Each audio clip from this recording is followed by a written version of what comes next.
여기 오신 분들은 그 직능인 경제연합회 소속으로 다 계시죠? 아니 소상공인연합회 법정단체입니다. 아니 직능 경제연합회라고 또 오호석 회장이 하고 있는 그 전부 산하 협회 회원으로 가입이 돼 있지 않습니까? 산하가 아니고 여기는 소상공인 연합이라고. 그래서 소상공 연합회 있는 줄 아는데 이 여기 소상공 연합회는 법정 단체로서 이제 전신 여러분들의 회원이고 이 회원들이 또 예, 중복되어 있습니다. 예. 그렇죠. 네, 그렇습니다. 중복돼 있는 부분도 아닌 부분들도 있고 그렇습니다. 예, 법적인 법적인 설립 요건하고 자격 요건이 좀 틀립니다. 그래서 내가 이제 그건 아는데 그렇습니까? 중복이 된 분도 계시고 안 된 협회도 있고 그렇습니다. 중복되어 있는 쪽에 아니 이제 내가 왜 그걸 먼저 여쭤보냐면 지난번 직능 경제인협회 간부들하고 이제 저희들이 오천 간담회를 한 일이 있었거든요. 그래서 말씀드린 겁니다. 우리 당으로서는 굉장히 귀한 분들이 저희 당을 방문해 주셨다고 생각합니다. 진심으로 환영의 말씀을 드리고 또 지난 대선에서 저희 당 후보를 적극적으로 지원해 주신 것으로 저희들은 알고 있습니다. 그 점에 대해서도 감사를 드리면서 아울러 저희들 역량이 부족해 가지고 여러분의 기대에 부응을 못해서 당으로서는 대단히 송구스럽게 생각하고 있습니다.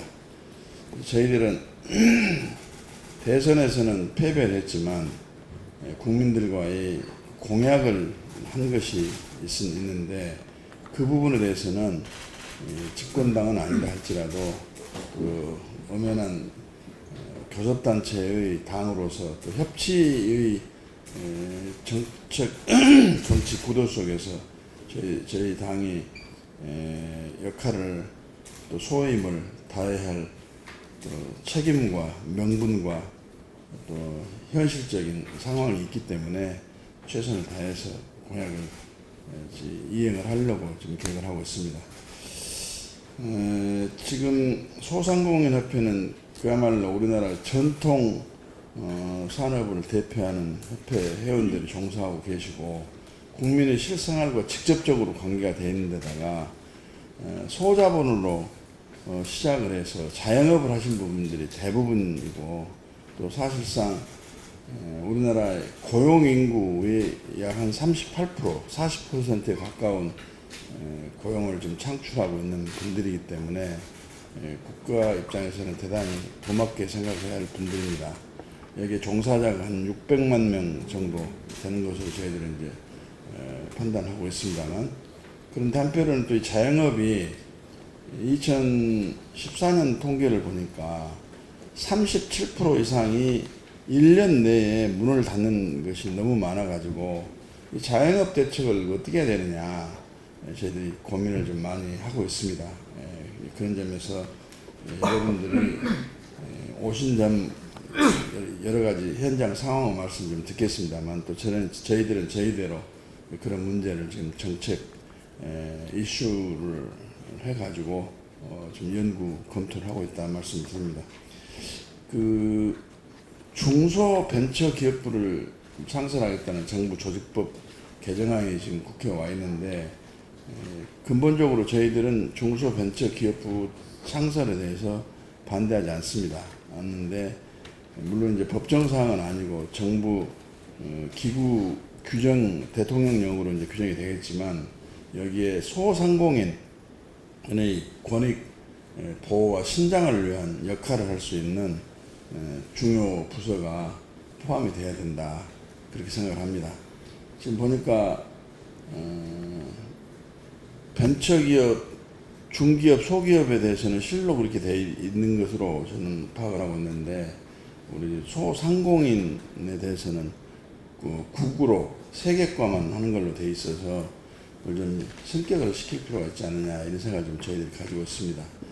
그것은 정부 조직법 개정안을 심의하는 과정에서 저희 당이 문제를 제기하고 해답을 얻도록 노력하겠습니다.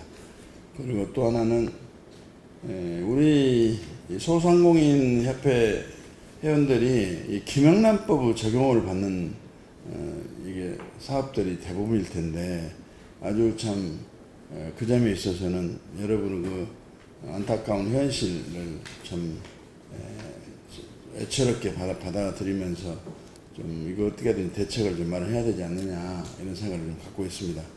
저는 개인적으로 당시 사회적 분위기가 박근혜 대통령부터 시작해가지고 이게 국회에서 이걸 처리를 안 하면 마치 부정부패의 원조 덩어리인 것처럼 이렇게 비난을 하고 그랬었는데 그런 영향도 받았으라고 생각됩니다. 그래서 저는 당시에 법률적으로 볼 때 문제가 많다 해가 저는 이제 반대를 했던 사람인데 지금에 와서 사회적인 분위기, 대통령이 여당을 앞세워 가지고 국회를 통법부하는 그런 전략으로 이걸 통과를 시켜가지고 부작용이 좀 많을 것 같습니다. 그것도 정부에서도 일부 인식을 하고 있는 것 같으니까 그 점에 대해서 저희들이 또 노력을 한번 해보도록 그렇게 하겠습니다. 기왕 오셨으니까 오늘 자료는 이미 받았습니다만 또 하실 말씀 있으면 진지하게 말씀 주시면 제가 최선의 노력을 다하겠다 말씀드립니다. 이상입니다. 예, 다음은 대표자님 인사 말씀이 있겠습니다. 네, 안녕하십니까. 소상공인 연합회 회장 최순자입니다. 오늘 이렇게 또 자리를 만들어 주신 우리 또 국회 부의장이시고 또 국민의당 비대위원장인 우리 박주선 위원장님께 다시 한번 감사의 말씀드립니다. 오늘 참석해 주신 우리 또 경제민주화 포럼 공동대표이시신 이현주 의원님, 우리 송금주 또 산업위 간사님은 평상시에 뭐 저희하고 워낙 밀접하게 당을 떠나서 어떤 관계가 있으신 분이고, 또 조배숙 우리 정책의장 하시면서 김영란법 관련된 부분에서부터 많은 관심, 그다음에 지난 대선 때 또 소상공인 관련된 부분에 대해서 적극적으로 상당히 많은 정책 개발을 해주신 거 감사한 말씀 드립니다. 우리 또 송기석 의원님, 김정학 비대위원님 감사의 말씀을 드리고요. 사실은 오늘 이런 자리가 또 만들어지기까지 많은 또 어려운 점이 있었던 것도 사실인 것 같습니다. 뭐 요새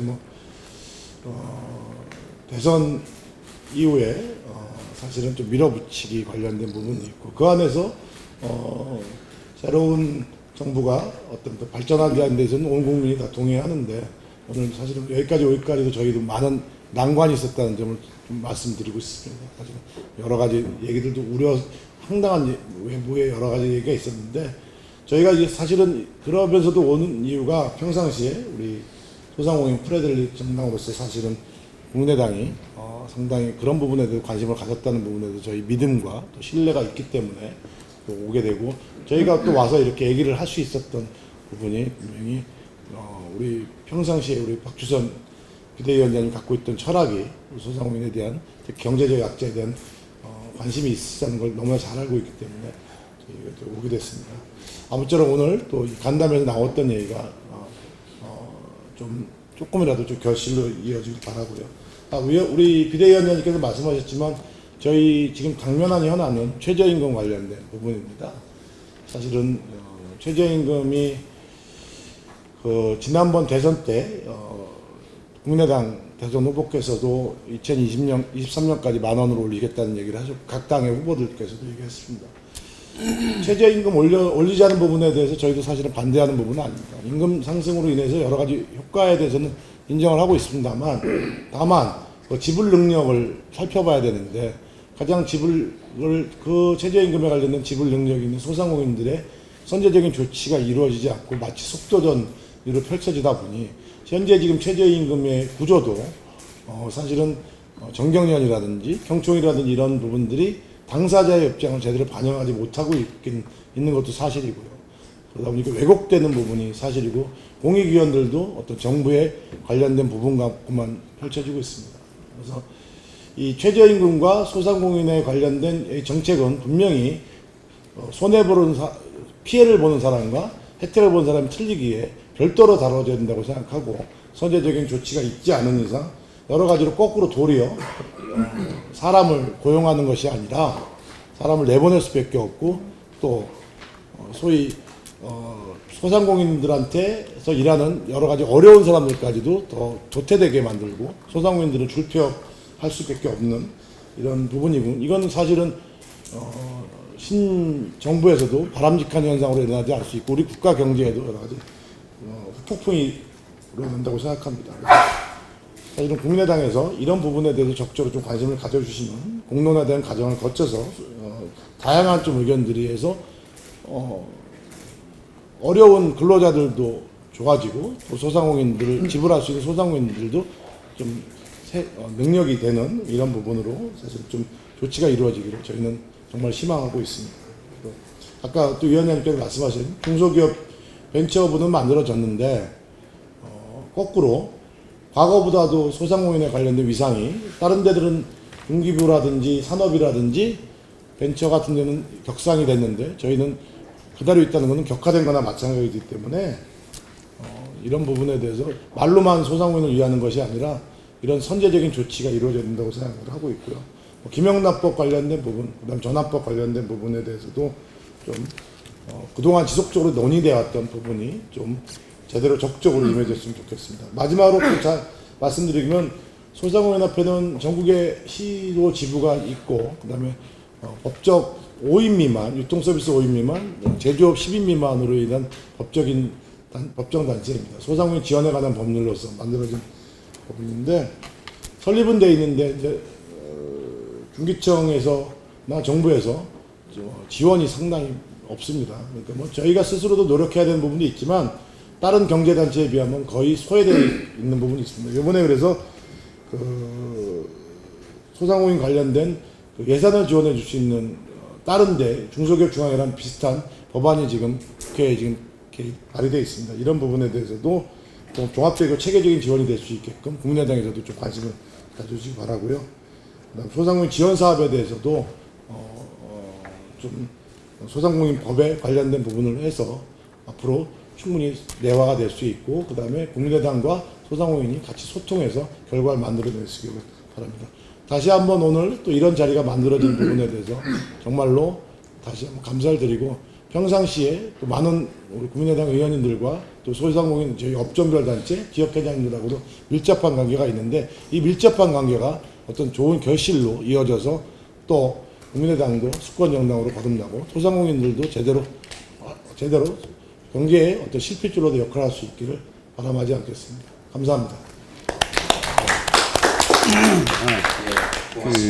아까 참 최저임금 부분을 제일 먼저 말씀드리려고 그러는데 말씀을 빠뜨렸는데 그 부분은 저희 당 공약은 원래 임기 5년 내에 1만 원 최저임금 시대를 열겠다 그런 내용이었습니다.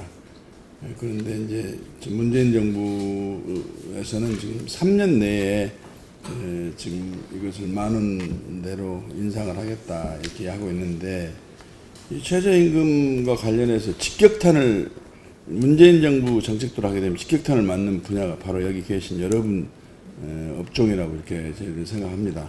그래서 저희들은 최저임금도 인상을 해야 되지만 또 사업의 부분, 또 규모, 취업 이런 것 등등 그다음에 그 매출 실적 이런 것들 등등 전부 다 고려를 해가지고 특별한 배려를 해야 되는 정책을 저희들은 병행해서 추진해야 된다 이런 생각을 가지고 있습니다.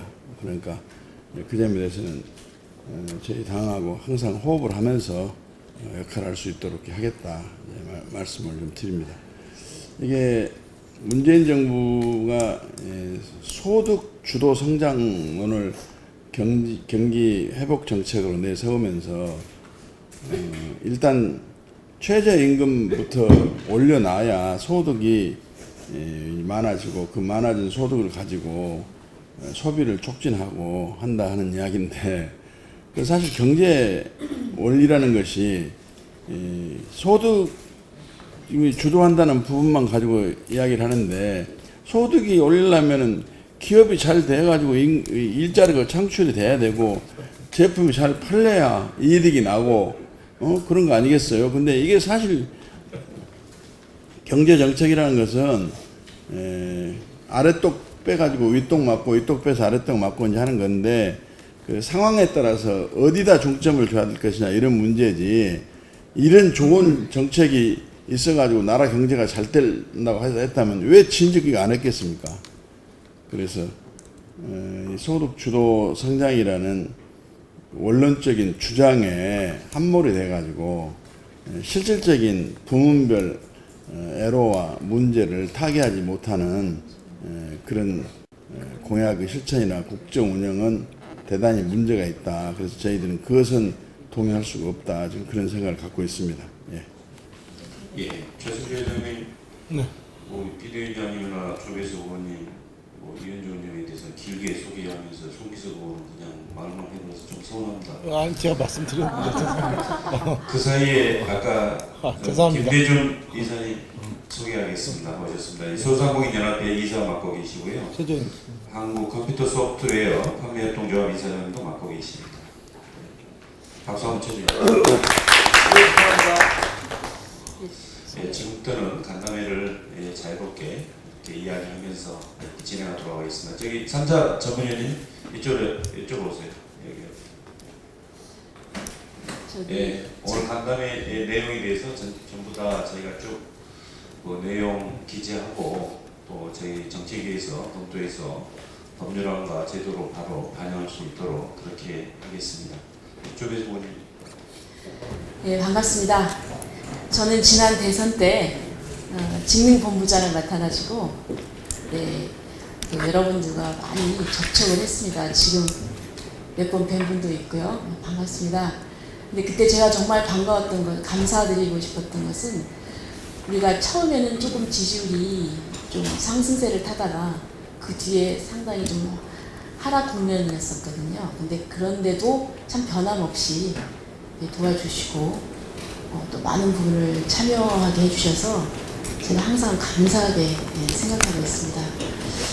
그리고 또 이제 대선이 지나고 이제 저희가 패배했는데 이제 상당히 좀 이제 집권 여당을 의식하지 않을 수 없는 그런 상황에서도 또 저희도 국민의당에 대한 그 믿음과 신뢰를 버리지 않고 이렇게 와주셔서 저희들은 정말 더 깊이 또 한 번 감사를 드리고 그 기대에 어긋나지 않게 열심히 도와드려야 되겠다는 그런 생각을 지금 하고 있습니다. 제가 11시부터 산자위 상임위가 열립니다. 그래서 제가 자리를 떠야 되기 때문에 간단히 좀 말씀드리고 자리를 좀 이석하겠습니다. 좀 양해 좀 부탁드리겠습니다. 제가 보니까 우리 김대중 이사님께서는 지금 최저임금위원회 사용자 위원이시네요. 네, 저희 김원식 회장님이랑 같이 사용자. 두 분씩. 그러세요? 네. 그렇구나. 제일 저도 지역에 가서 이런 자영업자와 소상공인 만나보면 제일 먼저 얘기하는 게 최저임금 얘기를 하더라고요. 그래서 사실 이게 일면은 상당히 또 좋은 제도인 것 같지만 실제로 적용할 경우에 이 타격이 큰 우리 소상공인들이 있거든요. 그래서 과연 이 부분을 어떻게 좀 합리적으로 조정해야 될 것인가, 이것이 좀 큰 숙제인 것 같습니다. 근데 제가 이게 읽어보니까 개선 방안에 최저임금을 노동 강도 등을 고려해서 업종별, 지역별, 규모별로 차등적으로 하는 방안, 그리고 또 이런 업태별 노동의 강도에 대한 데이터화, 이런 부분 굉장히 저는 이게 필요한 부분이라고 생각합니다. 그래서 우리 국민의당에서 이런 부분을 좀 더 염두에 두고 연구도 하고 그래야 되지 않을까 하는 생각을 합니다. 또 지금 근로감독관의 경우에 되게 근로감독관은 고용자 측, 회사 측만 감독을 하거든요. 근데 이 피고용자도 좀 감독 체계를 마련해야 되는데 이런 부분도 상당히 저는 좋은 아이디어라고 생각을 합니다. 그리고 또 각종 아까 지금 김대중 이사님께서 사용자위원이시고 이런 것처럼 이 정부 요새는 모든 행정이나 이런 것들이 위원회가 좀 중요한 역할을 하거든요. 그런데 그 위원회에 의사결정 기구죠. 정책을 결정하는 거기에 당당하게 이해 당사자로서 좀 의견을 개진할 수 있는 그 대표로서 참여하는 것이 상당히 좀 좋은 것이고 필요한 것이고 그것도 좀 저희들 그래서 지금 저기 보니까 상당히 연구도 많이 하셔가지고 또 제가 보니까 제시한 안이 또 상당히 합리적으로 좀 그 절제를 한 상황에서 이렇게 내신 것 같아요. 그래서 저희가 이거를 잘 연구를 해서 또 저 전문위원도 있고 제가 또 산자이니까 잘 반영을 해서 좀 좋은 결과를 내도록 노력을 하겠습니다. 아니 저는 다시 한번 정말 대선에서 일선에서 같이 일한 경험도 있고 해서 제가 좀 어떤 책무나 의무감을 좀 강하게 갖고 있습니다. 이 정도로 말씀드리고 저는 잘 뜨도록 하겠습니다. 여기 오래 있는 게 중요한 게 아니라 산자 의원이니까 가서 해결하는 게 더 중요해요. 왜 바퀴가 빠졌나? 바퀴가 빠졌나봐요. 바퀴가 빠졌네요. 그럼 말 한마디 하고 의자까지 부수고 나가고. 제가 좀 힘이 세가지고. 내가 부실했나 보다. 조배수 의원님 나가시기 전에 지난 2월 16일 산자의 공청회 때 전환법 개정 관련해서 그 공청회 해줬습니다. 네. 그래서 그때도 많은 도움 주셨는데 전환법 개정에 대해 가지고 지금 세세하게 법까지는 말씀드릴 수가 없고 개정 방향에 대해서만 찬성만 해주시고 거기에 대해서 반대만 해주시면 그럼요. 과거에서는 계속 좀 지지해 주십사 부탁드립니다. 예, 그렇게 하겠습니다. 전환법이 계속 해왔던 게 있어서 다 드릴게요. 네, 그래서 아니 그러니까 그 저희가 전환법이 너무 졸속으로 개정이 돼서 그런 것까지 감안을 못했더라고요. 그래서 아무튼 저희가 이현주 의원이 또 준비한 게 있다고 하니까 네, 네, 고맙습니다. 감사합니다. 저희 전환법 대책위원장입니다.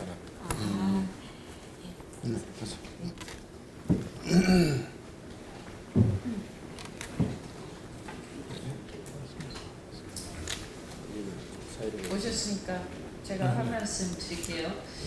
그 소상공인 실은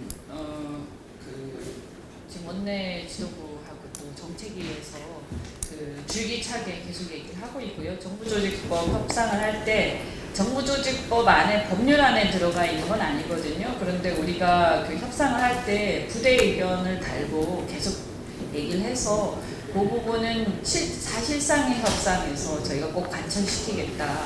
아마 차관은 좀 어려울 것 같아요. 그래서 소상공인 실 정도로 이렇게 하려고 그렇게 다 얘기하고 있고요. 그 다음에 지금 그 전환법 먼저 말씀드리면 계속 해왔잖아요. 그죠? 그래서 그 전환법은 지금 개정안들이 올라가 있는데 조금 속도가 굉장히 느리네요. 그래서 개정안 속도가 좀 빨리 이렇게 다 반영돼서 될 수 있도록 그렇게 좀 하겠습니다. 제 자료도 다 넘겨드리고. 그런데 그 좀 부탁드리고 싶은 게 저희가 막 열심히 해서 이런 전환법 같은 경우는 아무도 관심 갖지 않았는데 진짜 열심히 해가지고 속속들이 가려운 데를 다 긁어드렸잖아요. 그러면 이거를 또 홍보를 좀 많이 해주세요. 이런 자리니까 제가 편하게 말씀드리는데 그걸 다 타고 나면 그냥 정부공이 된단 말이에요. 그래서 그 카페 있잖아요. 이런 데 진짜 확실하게 좀 올려주시고 이게 왜 이런 일이 자꾸 생기냐면 최저임금도 마찬가지고 노동자들 같은 노총이 엄청나게 조직화되어 있는데 소상공인들이 조직화 잘 안 돼 있다 보니까 아무래도 정치권에서는 조직화돼 있는 쪽 얘기가 더 많이 먹힐 수밖에 없습니다. 현실적으로. 그리고 이제 예를 들어서 이 최저임금 문제가 누구를 배척하고 누구 편을 들고 이런 문제는 아니에요. 사실 조화롭게 하자라는 건데 그럼에도 불구하고 당장 10,000원 올려달라고 하는 쪽 입장에서 보면 그것은 너무한 거 아니냐라고 문제 제기하는 정치 집단들이 굉장히 좀 못마땅하지 않겠습니까? 그러면 집단적으로 조직적으로 인터넷상에서 막 공격을 한단 말이에요. 그런데 그런 부분들에 대해서 상대적으로 소상공인들이나 중소기업들은 이제 생업에 또 많이 바쁘시고 인터넷하고 좀 거리가 있으시고 하다 보니까 그런 데서 이렇게 적극적으로 옹호들을 잘 안 해주셔서 이게 벌써 그런 여론전에서 밀리는 문제가 있다. 그래서 그거 꼭 부탁을 좀 드리고 사실은 임금 올리자라고 하면 누가 싫어하겠습니까? 당장 좋아하죠. 그리고 저희도 최저임금을 올려야 한다, 인상해야 한다라는 당위성에는 충분히 공감을 합니다. 다만 문제는 속도다라는 말씀을 드리는데 오늘도 제가 그 원내대표 대책회의에서 아침에 얘기를 했는데 이 경제민주화라는 게요, 이게 경제 주체 간의 조화와 균형이거든요. 그러면 박근혜 정부처럼 대기업과 재벌만 가지고 정책을 줄기차게 해도 안 되는 거고, 또 그렇다고 지나치게 조직된 어떤 노동계의 목소리만 가지고도 안 되는 거예요. 그래서 이 소상공인, 중소기업, 대기업, 그 다음에 노동자 다, 그 다음에 심지어는 조직화되지 않은 노동자들의 목소리까지도 다 반영이 돼서 서로 조화를 이루는 게 경제민주화인데, 그런 의미에서 보면 지금은 조금 반대편에서 반대쪽으로 경제민주화 역행하고 있다, 이렇게 말씀을 드리고, 그래서 지금 이렇게 급격하게 10,000원을 올리게 되면요, 아까 말씀하신 대로 거꾸로 일자리가 줄어들 수도 있고 못 견디기 때문에, 또 문제는 그 한계 상인이나 한계 기업이 퇴출되는 건데 정부의 목적이 거기에 있는지에 대해서도 조금 의문이다, 이 말씀을 드렸고, 더 문제는 뭐냐면 이제 이게 사실은 경쟁력, 산업 경쟁력이나 상인들의 경쟁력하고도 관계가 있는데요. 저희가 통계를 보니까 GDP 대비해서 최저임금이 지금 이제 우리나라 경우에 최저임금 10,000원이 만약에 당장 이렇게 되게 되면 GDP 대비해서 세계에서 가장 높은 국가가 됩니다, 최저임금이. 그러면 우리나라의 경제 수준이나 경쟁력 수준으로 봤을 때 버틸 수 없는 상황이 된다, 이런 얘기하고, 일본 같은 경우 아베가 소득주도 성장을 주장하면서 내세운 게 2023년에 1,300원이거든요. 그러면 벌써 일본이 우리보다 훨씬 2배로 경제 발전이 돼 있는 거 아닙니까? 그런데 이런 수준이기 때문에 사실 우리 문제가 많고, 이게 이 소득 주도 성장이라는 게 우리 위원장님도 말씀하셨다시피 임금을 올려서 소득을 올리면 가처분 소득이 늘어나니까 지출이 높아지고 소비가 높아져서 내수가 성장하고 경제가 활성화된다, 이거잖아요. 그래서 성장된다, 그런 건데, 소득이 올라갔을 때 이 소득이 올라가는 만큼 그 사용자나 기업체의 어떤 이익이 같이 그 여유가 있어서 이익 범위 안에서 소득이 올라가지 않고 손실을 내면서까지 소득이 무리해서 무리해서 임금이 올라가는 상황이 벌어지게 되면 여유가 없어지니까 삐져나오게 됩니다. 그래서 어떤 결과가 발생하느냐, 물가가 올라가게 됩니다. 경제는 항상 이렇게 결국 아까 아랫돌 빼서 윗돌 개기 그런 식으로 어떻게 분배하느냐의 문제인데, 급격하게 임금으로 쏠리게 되면 결국에는 다른 쪽으로 물가나 이런 게 올라가게 되거든요. 그러면 어떻게 되냐, 가격이 올라가는데,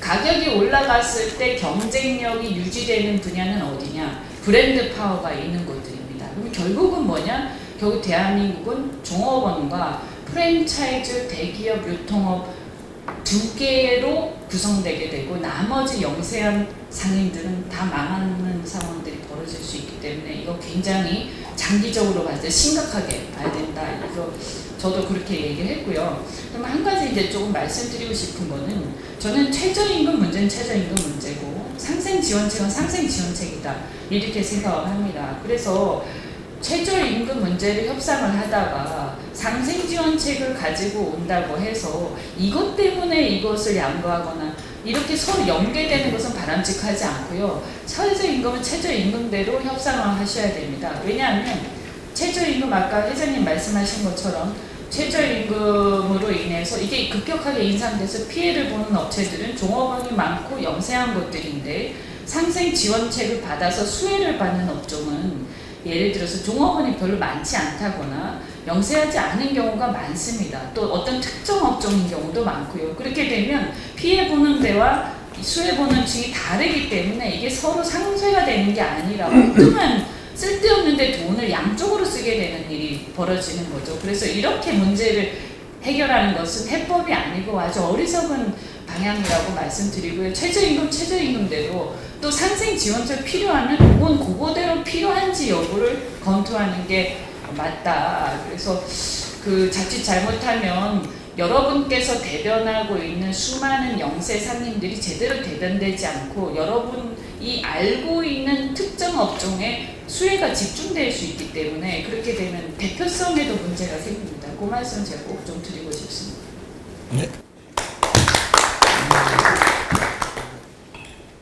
강의 잘 들으셨어요? 너무 좋았어요. 김문식 부회장님 하시죠. 최저임금 위원이시죠.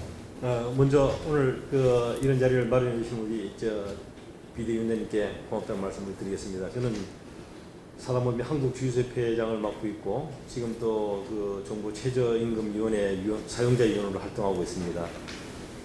조금 전에 이제 위원장님께서 최저임금에 대해서 정말 강의하시듯이 말씀하신 것에 대해서는 이 문제점에 대해서는 저희 역시도 알고 있고 이런 문제점에 대해서 해결 방안에 대해서도 알고는 있는데 최저임금위원이라고 해가지고 그 임금이 그 안에서 협상하는 이런 문제가 협상이 안 되고 있다는 점을 먼저 말씀드리고 그 안 되는 이유는 이런 부분이 이제 정치적인 논리에 의해 가지고 하다 보니까 정치 논리를 갖고 정치적인 논리를 접목시키다 보니까 이런 문제가 풀리지 않는다고 생각합니다. 그 비관한 예로 이제 지금 문재인 정부가 들어서 가지고 조금 전에 비대위원님 말씀하신 대로 소득주도 성장을 갖다가 드라이브를 걸어서 하는데 이런 부분에 대해서는 사실 말씀해 주신 것처럼 이게 이론적으로는 상당히 공감이 되고 맞을지 모르겠지만 현실에 와서는 괴리가 분명히 있습니다. 이게 그래서 저희들 생각할 때는 금년 말 정도 되면 이런 정책에 대해서 허구성이 좀 있다는 것 같다고 말씀드리고 최저임금을 이제 어제까지 이제 8차 회의를 하면서 느꼈던 부분은 그렇습니다. 진짜 어떤 벽에 부딪혔다는 생각. 그러니까 정부가 정치권에서 어떤 단기간에 급격하게 10,000원이란 가이드라인을 정해놓고 그걸 임금위원회에서 그걸 결정하라고 하는 이야기를 하는 건데 최저임금의 가장 어려움을 겪는 건 오늘 유인물에 나와 있듯이 약 한 87%가 우리 자영업을 하고 있는 소상공인 이 업종에 적용이 됩니다. 이런 문제에서 임금 인상에 대해서는 최저임금 인상에 대해서는 저희들도 거의 반대는 하지 않습니다. 근데 단지 지불 능력이나 어떤 경제 어떤 구조를 봐가지고 인상이 돼야 되는데 단기간에 3년 내에 이 최저임금을 1만 원으로 간다는 것에 대해서는 정말 이게 큰 문제가 있을 것 같고 이게 어떻게 보면은 이런 문제가 일자리마저도 잃어버릴 수밖에 없는 그런 오히려 역행하는 그런 정책을 좀 펴고 있는 것 같습니다. 그래서 임금에 대해서 어느 근로자나 많이 받기를 원하지만 그걸 임금을 지불하는 거 정부가 지불하는 게 아니고 이 자영업을 하고 있는 우리들이 지불하는 건데 지불 능력도 고려하지 않고 정치권에서 이런 정치 논리를 통해서 밀어붙이는 것에 대해서는 정말 이게 큰 우려를 할 수밖에 없는 거고 거기에 대한 정부의 지원 대책으로 카드 수수료 영세 가맹점 카드 수수료이나 오늘 발표한 거 보니까 5억 미만의 매출액에 대해서 수수료 인하를 영세 적용을 하겠다고 했는데 이런 부분이 최저임금이 인상되는 부분하고 이게 상쇄될 수 있는 부분이 아니라고 생각합니다. 근데 카드 수수료에 대해서 또 이 수혜를 안 받는 그런 업종도 있을 거고 또 매출액이 어떤 구조적으로 세금이 많은 업종에 대해서는 훨씬 상회하는 그런 업종도 있습니다. 그래서 이런 부분에 대해서는 정부 정책이 좀 맞지 않다는 생각을 들고 임금 인상이 되는 것만큼 정말 정책을 핀다 그러면은 인상되는 만큼 정부가 근로자인들이나 아니면 사업주인데 직접 지원해주는 방법이 이게 현실이 아닌가 하는 생각입니다. 또 이제 우리 노동 문제에 대해서 지금 68시간을 지금 최대 68시간을 할 수가 이렇게 돼 있는데 이건 52시간을 줄인다고 노동 문제가 이제 이런 문제가 생겼을 경우에는